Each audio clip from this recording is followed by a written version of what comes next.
guys, welcome back.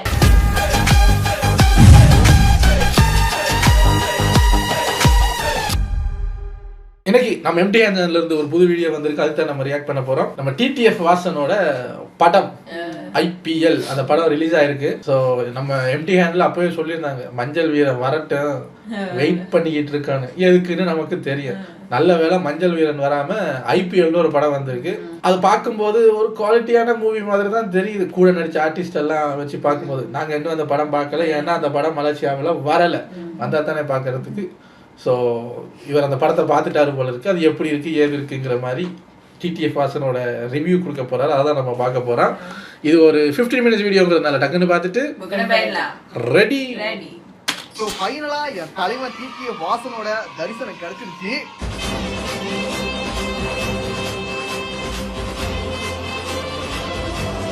படம் எப்படி இருக்கு அதை சொல்லுங்க.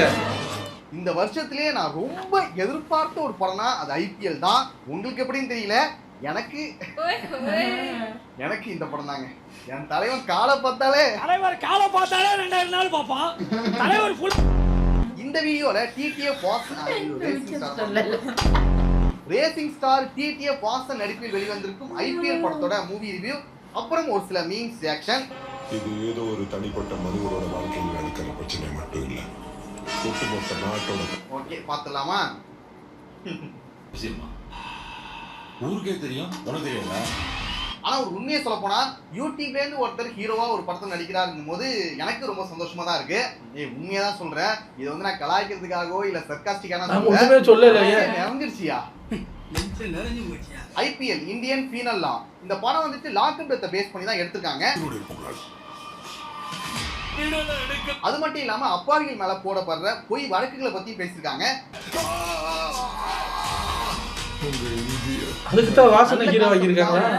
டாபிக் தான் சூஸ் பண்ணிருக்காங்க. ஆனா அதை கொண்டு போன விதத்துல தான் எனக்கு ஒரு சில முரண்பாடுகள் இருக்கு. அதை நான் கடைசியா சொல்றேன். ஆட்டத்தை சரியா முடிக்கணும்னா ஓட்டத்தை எப்ப வேகப்படுத்தணும்னு தெரியணும். ஃபர்ஸ்ட் இந்த படத்தோட கதையின் நாயகன் சொல்லி நம்ம அதை ஏமாத்துற டிடிஎஃப் வாசன் பத்தி பார்த்துடலாம். அவரோட இன்ட்ரோவே ஒரு ட்விஸ்டோட தான் ஆரம்பிக்கும். அந்த ட்விஸ்ட்டை நானே எதிர்பார்க்கலடா.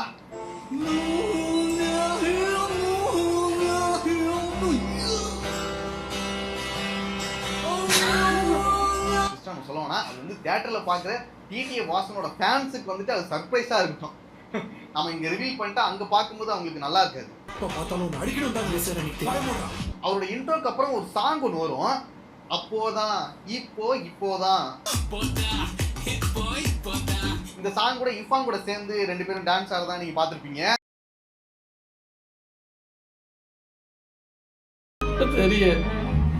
அந்த சாங்கோட லிரிக்ஸ் வந்துட்டு ரொம்ப பிற்போக்குத்தனமா இருக்கும். இந்த மாதிரியான பாடல்ல எப்படி டிடிஎஃப் வாசன் நடிச்சாருங்கிறது எனக்கு தெரியல. அந்த ஒரு விஷயத்தை அவாய்ட் பண்ணிருக்கலாம். அடுத்து நடிப்பை பத்தி பார்த்துடலாம். உண்மையாவே நிறைய எஃபர்ட் போட்டிருக்காரு. டான்ஸ் ஆடிருக்காரு, அப்புறம் பைக் ஸ்டன்னா பண்ணிருக்காரு, அங்கங்க பஞ்ச் டயலாக்னா பேசிருக்காரு. ஆனா நடிப்புன்னு பார்த்தா இன்னும் கொஞ்சம் பயிற்சி தேவைப்படுது அவருக்கு. ஃபர்ஸ்ட் படம் தான். இதுக்கப்புறம் இன்னும் கொஞ்சம் பிராக்டிஸ் பண்ணி அடுத்த படங்கள்ல இன்னும் ஒரு நல்ல நடிப்பை வெளிப்படுத்தணுங்கிறதா எங்களோட ஆசையுமே. லாக்அப் டெத் தான் இந்த படத்தோட மெயின் கான்செப்ட். அது வந்து டீட்டெயிலாக காமிக்கவே இல்லை. அதனாலே பார்க்க நம்மளுக்கு வந்துட்டு ஒரு இம்பாக்ட் வந்து கிரியேட் ஆகவே இல்லை. நாங்கள் ஒரு முக்கியமான ஒரு டாபிக் எடுத்திருக்கீங்க, அதை சுற்றி கதை போகாம எங்கெங்கேயோ போயிட்டு இருக்கோம் சம்மந்தமே இல்லாமல். இந்த படத்துல எல்லாமே சுமாராக தான் இருந்துச்சு. ரொம்ப சூப்பர்னு சொல்ற மாதிரி எதுவுமே எனக்கு தோணல. கிளைமேக்ஸ்ல வந்து ஒரு ட்விஸ்ட் ஒன்று வரும். அது வந்துட்டு கூஸ்பம்ஸ் பரி சீன்ல ட்விஸ்டாமா. அத நீங்க பாத்தீங்கன்னா நீங்க எத்தனை ட்விஸ்ட் டிடிஎஃப் வாசனோட ஒரு வெறித்தனமான ஃபேனா இருந்தீங்கன்னா வச்சுக்கீங்க, நீங்கன்னா தியேட்டர் சதறம் பறக்கம் மக்கள் வாயிலே அந்த ட்விஸ்ட் வந்து நான் ரிவீல் பண்ணல. நீங்க தியேட்டர் போய் பாத்துங்க. சரிடா, இந்த படத்துக்கு எதனால போகலாம், ஏதாவது ஒரு ரீசனா இருக்கணும் அப்படிங்கறத நீங்க கேட்பீங்க. நீங்க டிடிஎஃப் வாசனோட ஒரு வெறித்தனமான ஒரு ஃபேனா இருந்தீங்கன்னா இந்த படத்தை ட்ரை பண்ணி பாருங்க. நெக்ஸ்ட் மீம்ஸ் ரியாக்ஷன் பார்க்கலாம். These are my private parts. These are my private parts. Nobody should see them. First என்ன அதுக்கு இவரே எதுக்கு பிக் பாஸ்ல எடுத்தாங்கன்னு இவர் இதுக்கு தான் ஆடுறாரு இல்லாட்டி இல்ல இந்த ஆள் வேற எதுக்கு ஆடிக்கிட்டு இருக்கேன். எனக்கு இப்ப பல கேள்வி வருது. இந்த பாட்டுக்கு ஆடலைன்னா இந்த ஸ்டெப் எந்த பாட்டுக்கு ஆடி இருக்காங்க? யாருங்க இந்த எடிட்டர்? உங்களுக்கு எப்படிங்க தோணுது? அவர் அப்படி பார்க்கும்போது இந்த பாட்டு ஞாபகம் வந்துருவாங்க. இது ஸ்கூல்ல சொல்லி கொடுக்குற பாட்டு இல்ல.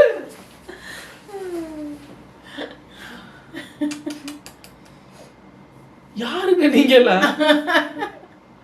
எத்தனை மணிக்கு உங்களுக்கு இந்த ஐடியா எல்லாம் வரும்? தூங்கிட்டு இருக்கும் போதே வந்துருமா? காலையில டீயை குடிச்சு எழுந்திரிச்சு முதல் வேலையை அடிக்க பண்ணுவீங்க. உலகத்துக்கு தெரியாத விஷயத்த பாட்டுல சொல்றான். அதான்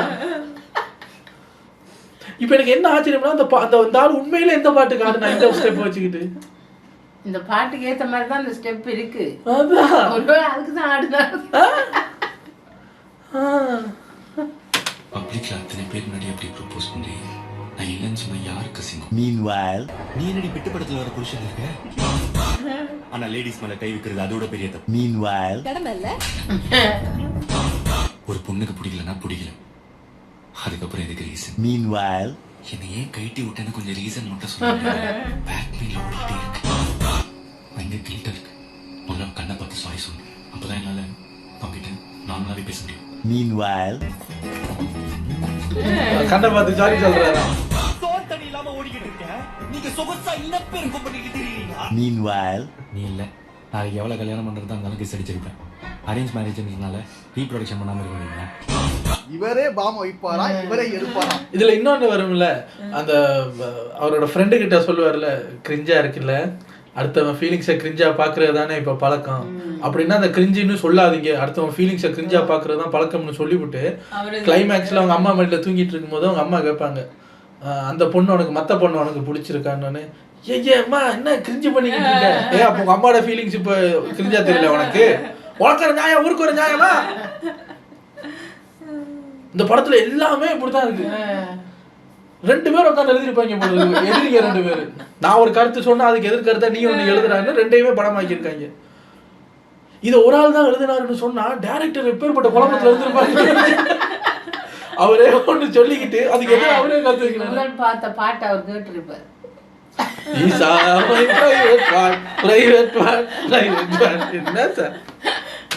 பொதுவாக பிரதீப் ரங்கநாதனோட படங்களுமே அப்படிதான் இருக்கு.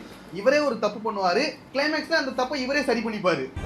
என்னடா குழப்பது, அதுக்கு நீ அந்த தப்பு பண்ணாமலே இருக்கலாமே, அந்த மாதிரி தான் தோணும். பாப்போம், அடுத்து LAK படம் வருது, அதுவும் இதே டெம்ப்ளேட்ல இருக்குதா இல்ல வந்து அது கொஞ்சம் டிஃப்ரெண்டா இருக்குதாங்கிறத பார்க்கலாம்.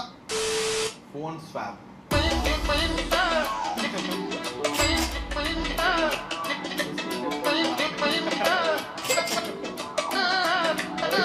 ஆமா, எல்லாத்தையும் ஸ்வாப் பண்றதே இருக்கு வேலை. அடுத்த படத்துல ஏதோ மாத்தி வரா தெரியல, அப்படியே ஸ்வாப் பண்ணும். சாமி இதெல்லாம் நீங்க யோசிக்கல சாமி, சாமி இந்த மாதிரிலாம் யோசிக்காதீங்க.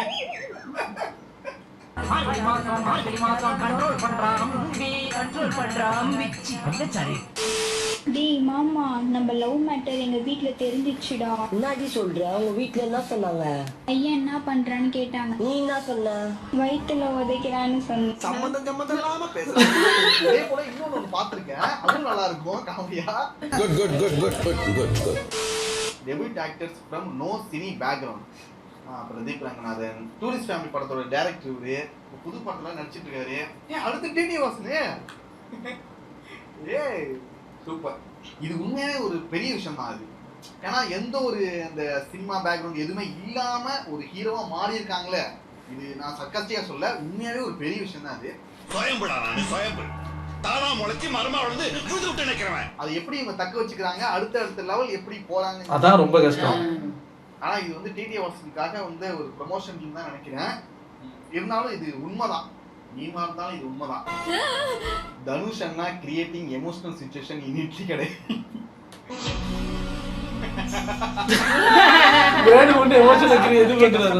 சொல்லி எல்லாருக்குமே தெரியும், அதுக்காக நீ இவ்வளவு கஷ்டப்பட்டு சாப்பிட்டு அதை புரிய வைக்கணுமா?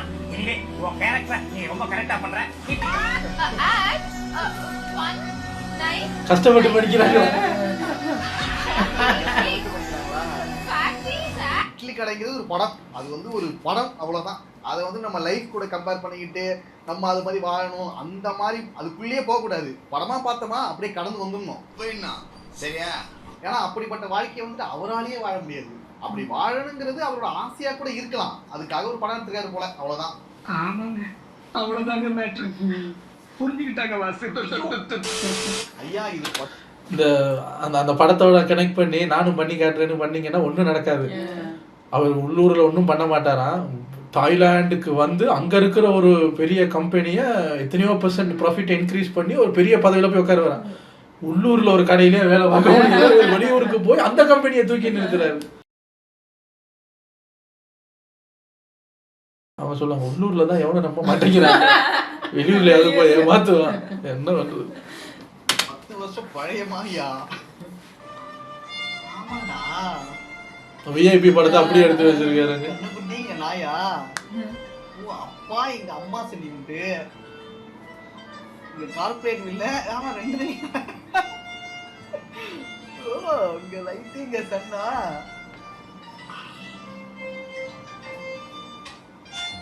அதுல கைய மூடி இருக்காரா இல்ல திறந்து இருக்காரா?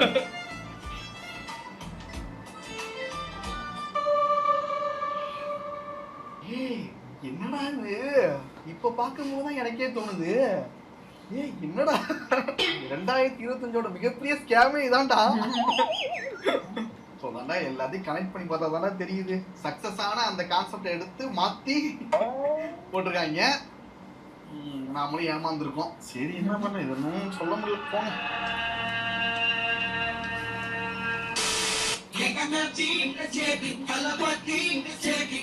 நல்லா இருக்கியா?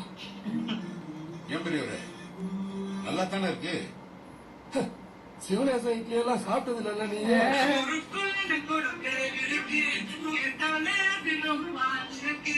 நான் வந்துட்டு ரொம்ப எதிர்பார்த்தேன். ஏன்னா கடைசி படம் வேற சொல்லிட்டாங்களா, அதனால பாட்டுனா ஃபயரா இருக்கும் அப்படின்னு சொல்லிட்டு ரொம்ப எதிர்பார்த்தேன்.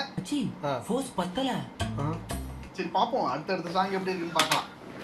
எனக்கு என் ஒப்பீனியன் சொல்றேனே, இந்த தளபதி கச்சேரியோட கம்பேர் பண்ணும்போது எனக்கு சாய் அபியங்கரோட காட் மோடு பாட்டு ரொம்ப பிடிச்சிருக்கு. அதுல இதை விட ஃபயரா இருக்கு. அப்படின்னா யோசிச்சு பார்த்து, இந்த காட் மோடு பாட்டு வந்து தளபதியோட கடைசி படத்துக்கு, இந்த படத்துக்கு, இந்த கச்சேரி பாட்டுக்கு பதிலாக அந்த காட் மோடு வந்திருந்தா நேரம் வேற மாதிரி ஆயிருங்க. நான் அடிக்கடி இந்த காட் மோட் பாடு இப்போ கேட்குறேன், ஏன்னு தெரியல. சாய் அபியங்கர் பாட்டெல்லாம் எனக்கு பிடிக்கல, எனக்கு எதுவும் பிரச்சனையா? நல்லா தான் இருக்கு. இல்லைங்க, நல்லா இருக்கு. கொஞ்சம் கொஞ்சம் கொஞ்சம் இரைச்சல் டைப் தான். ஆனால் அதுக்குள்ளே அந்த ஒரு என்ன சொல்றது, ஒரு ஓப்பனிங் சாங்குக்கு ஒரு ஃபோர்ஸான ஒரு ஹெவியான பாட்டு இருக்கும்ல, அதுக்கு பக்காவாக இருக்காது. அது தளபதிக்கு வந்திருந்தா நல்லா இருந்திருக்கும். சூர்யா சாருக்கு நல்லா தான் இருக்கு சொல்கிறேன். இதுவேற இந்த சாங்கை வேற வந்துட்டு பாலையா படத்தோட கம்பேர் பண்ணி சொல்லிட்டு இருந்தாங்க வேற. ஆனால் அந்த செயின் எல்லாம் கனெக்ட் பண்ணுறாங்க.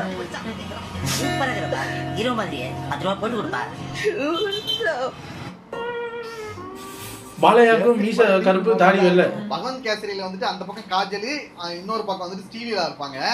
இதுல வந்துட்டு பூஜா ஹெக்டே ஒரு பக்கம், இன்னொரு பக்கம் மமிதா பைஜு இருக்காங்க. டாலருமே சேமா இருக்கு. புரியல? Bhagwant kesari remake. Smart boy. ஆகா, போக போக எவிடன்ஸ் எல்லாம் ஸ்ட்ராங் ஆயிட்டே போயிட்டு என்ன கிண்டி வச்சிருக்காங்கன்னு தெரியல. நல்லதே நடக்கும், நல்லதே நடக்கும், நம்பிக்கையோட இருங்க. கான்ஃபிடென்ட்டா இருங்க மக்களே, நல்லதே நடக்கும், வெற்றி நிச்சயம். அதாவது தான் வாழ்க்கையில பட்ட கஷ்டத்தை எவனா சொல்றானா அவன மாதிரி ஒரு புலம்புற ராஸ்கல் எவனுமே கிடையாது எங்க உலகத்துல. என் லைஃப்ல நான் ஒவ்வொரு, அதாவது ஒரு டீ குடிக்க நான் கஷ்டப்பட்டிருக்கேன். ஒரு டீ ஏங்க நீங்க என்ன பிரதீப் ரங்கநாதனோட மோசமா இருக்கீங்க? அதே சொக்காயோட தானே பேசிட்டு இருக்காரு. அப்ப அதே இன்டர்வியூ தானா?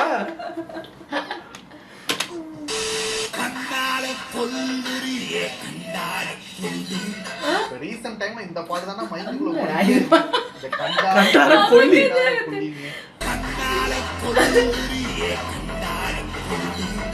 நான் ஃபர்ஸ்ட் பார்க்கும்போது இது வந்து கண்டார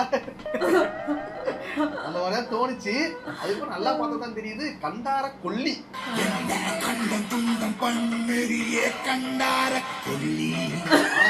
கண்டார அதம் வேணும்னு தான் எழுதிருக்கீங்க நினைக்கிறேன். அருண்விஜயோட பாட்டா அது? எல்லாம் தெரியும். நான் மரியாதை அண்ணனுக்கு. ஆனா கண்டார கொல்லினா என்ன மீனிங்? கண்டார கொல்லி. சரி வேணாம் விடுங்க. நல்லா படிச்சிருக்காங்க. அந்த படம் நல்லா இருந்துச்சு. ஓ இது வேற படமா? நம்ம படம் IPL ஒரு படம் வந்திருக்கு. டிக்கெட் இல்லன்றாங்களா? ஏய் நிறுத்தியா? என்ன சொன்னடி? டிக்கெட் இல்லையா? அவர் வந்து அந்த அவர் ஐபிஎல் படம் ரிலீஸ் ஆன டைமில் யாரும் வெளியே அப்படி ரிவ்யூ கேட்டுட்டு இருக்கும்போது அப்புறம் நம்ம படம் எப்படி இருக்கு என்னன்னு, அண்ணா அவர் வேற படத்துக்கு வந்துருக்காரு. ஐயோ நம்ம படம் பார்க்கல என்னன்னு, டிக்கெட் இல்லைன்ட்டாங்க என்ன. பார்த்தா நான் இன்னொரு மீம் பார்த்தேன். அதில் பார்த்தா நிறைய டிக்கெட்ஸ் இருக்கு, இந்த ஹவுஸ்ஃபுல் எல்லாம் ஆகலைன்னு பார்த்தா இப்போதான் இவர் சொல்றதுக்கு அர்த்தம் புரியுது. டிக்கெட் இல்லைன்ட்டாங்க என்னன்னா டிக்கெட் இல்லாம இல்லைங்கல. ஆனா ஐபிஎல்லுக்கு ஒரு டிக்கெட் வேற படத்துக்கு டிக்கெட் எல்லாம் இருக்காது. தியேட்டருக்காரனே வேண்டா வெறுப்புக்கு வட்டிக்கிட்டு இருக்காங்க போல இருக்கு. வேண்டா வெறுப்புக்கு பிள்ளைய பார்த்து காண்டா வெறுப்பு பேர் வச்ச மாதிரி சொல்றீங்க. அது வந்து டிக்கெட்னு சொன்ன உடனே ஞாபகம் வருது. எல்லா இடத்துலயும் டிக்கெட்ஸ் இருக்கு. டிக்கெட் கிடைச்சிச்சுன்னா எல்லாரும் போயிடுங்க. சப்போஸ் டிக்கெட் கிடைக்கல அப்படிங்கிற பட்சத்துல தயவு செஞ்சு பிளாக்ல வாங்கிக்கலாம். அவர் சொன்னது உண்மைதான் போல. டிடிஏ வாசனோட படத்துக்கு டிக்கெட் கிடைக்காம தனுஷ் படத்துக்கு போயிருக்காங்களாம். என்ன கொடூரா. என்னால நம்ப முடியல.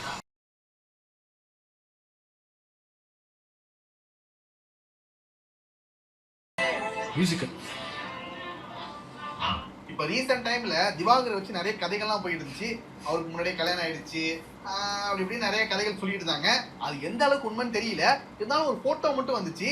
அந்த போட்டோல போட்ட கோட்டும் இப்ப அவர் வீடியோல பண்ண கோட்டும் சேமா இருக்கு. அப்படியா விஷயம்? ரீசன்ட் வெதர் கண்டிஷன் இத போய் நோண்டி இருக்காங்க.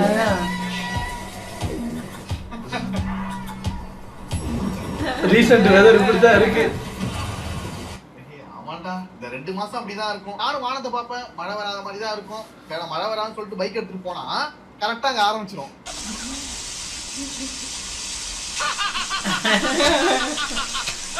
சம்டைம் இந்த ரெயின் கோட்னா எடுத்துக்கிட்டு சேஃப்டியா போனா அப்போ வராது. இன்னைக்கு கூட படம் பார்த்துட்டு வரும்போது அவ்வளவு காத்து அடிச்சுது, அவ்வளவு மழை, அதெல்லாம் மீறி தான் வந்திருக்கும். எங்களுக்கு தெரியாதா மழை எப்ப வரும் வராதுன்னு? What do you call him? Bob? Oh no.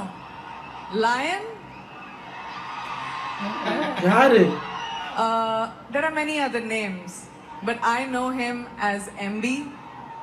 I know him as the incredible, the legendary Mahesh Babu. Mahesh பாபுவா? இல்ல அந்த மகேஷ் பாபுவோட ஃபங்க்ஷனுக்கு பாலையா வரவே இல்ல. இது வேற எடிட்டிங். இப்போ ரீசெண்டா பாலையாவோட அந்த அக்கண்டா 2 படத்தோட ட்ரெய்லர் வந்திருக்கு. பாலையாவோட சீக்ரெட் ஆஃப் சக்சஸ் என்ன தெரியுமா? நம்மள மத்தவன் ரசிக்கிறானோ இல்லையோ நம்ம ரசிக்கணும். நம்ம ஒரு 1000 தரம் என்ன நடிச்சிருக்கோம், எப்படி நடிச்சிருக்கோம்னு ஷூட்டிங் ஸ்பாட்ல இருக்கட்டும், டப்பிங்ல இருக்கட்டும், எல்லாம் நம்ம ஒரு 1000 வாட்டி பார்த்துருப்போம். நம்ம வந்து உட்காந்து அதை பார்க்கும்போது நமக்கு ஒரு எக்ஸைட்மெண்ட்டும் வராது. அங்கதான் நம்மளாம் ஃபெயில் ஆகுது. கோடி தரம் பார்த்தாலும் நம்மளே பார்க்கும்போது சலிக்க கூடாது. அந்த ட்ரெய்லர் ஒரு ஃபங்க்ஷன்ல ட்ரெய்லர் ஓடுது, ரசிகர்கள் கத்துறாங்களோ இல்லையோ, பாலையா நடந்து வரும்போது பாலையா கத்துறாங்க. அதுல வந்து அந்த அந்த அந்த அந்த கடவுள் மாதிரி ஒரு பாலையா இருப்பாரு. அவர் வந்து பேசுறாரு, ஏதோ பந்தரி ஹிஸ்டேமேர் இது என்ன ஜே அப்படி போது இவர் இங்க இருந்து அங்க அந்த டயலாக் போகுதா, இவர் இங்க இருந்து யாரடா அடிக்கிறேன்னு பார்த்தா டைரக்டர் பக்கத்துல. அப்பதான் நான் யோசிச்சேன், அவர் எந்த அளவுக்கு ரசிச்சா இந்த வயசுலயும் அவருக்கு இவ்வளவு ஃபேன்ஸும் படங்கள் இப்படியும் ஓடுது. ரசிக்கிறாரு தெரியுமா? ஒரு இடத்துல இப்படி சும்மா அந்த ஒரு பெரிய ஸ்டார் அவர் ஓடிட்டு இருக்கும்போது அப்படிதான் இருக்கணும். இவரு அந்த படத்துல அந்த ஷூட்டிங் ஸ்பாட்ல என்ன நடிச்சாரோ அதை இங்க உட்கார்ந்து நடிச்சிட்டு இருக்காரு. கேமராலாம் தன்னை ரெக்கார்ட் பண்ணுதுன்னு தெரியாம இங்க